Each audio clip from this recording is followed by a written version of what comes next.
மன்னாரில் 9வது நிறைவேற்று அதிகாரம் கொண்ட ஜனாதிபதி தேர்தலுக்கான வாக்களிப்புகள் சற்று முன்னர் நிறைவடைந்துள்ளன. இன்று சனிக்கிழமை காலை 7 மணிக்கு ஆரம்பிக்கப்பட்ட வாக்களிப்புகள் மாலை 4 மணியுடன் நிறைவடைந்துள்ளன. மன்னார் மாவட்டத்தில் 98 வாக்களிப்பு நிலையங்களில் பலத்த பாதுகாப்புக்கு மத்தியில் வாக்களிப்புகள் இடம்பெற்றன. மாவட்டத்தில் 90,607 வாக்காளர்கள் வாக்களிக்க தகுதி பெற்றுள்ளனர். மாலை 4 மணியுடன் வாக்களிப்பு நிறைவடைந்த நிலையில் வாக்குப்பெட்டிகள் பலத்த பாதுகாப்புக்கு மத்தியில் மன்னார் மாவட்டத்தில் வாக்கு எண்ணும் மத்திய நிலையமான மன்னார் மாவட்ட செயலகத்துக்கு கொண்டுவரப்பட்டுள்ளது. மாவட்டத்தில் மொத்தமாக 72.33 வீத வாக்குகள் பதிவு செய்யப்பட்டுள்ளன. அந்த வகையில் 65,535 வாக்காளர்கள் வாக்களித்துள்ளனர். வாக்குப்பெட்டிகள் முழுமையாக வாக்கெண்ணும் நிலையத்துக்கு கொண்டுவரப்பட்ட பின்னர் வாக்குகள் எண்ணும் நடவடிக்கை ஆரம்பிக்கப்படும் என அறிவிக்கப்பட்டுள்ளது. வாக்குப்பதிவுகள் அனைத்தும் நிறைவு பெற்றுள்ளன.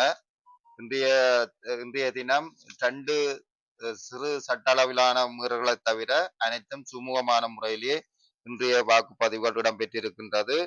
இதுவரை 65,535 வாக்குகள் மன்னார் மாவட்டத்திலே பதிவு செய்யப்பட்டிருக்கிறது.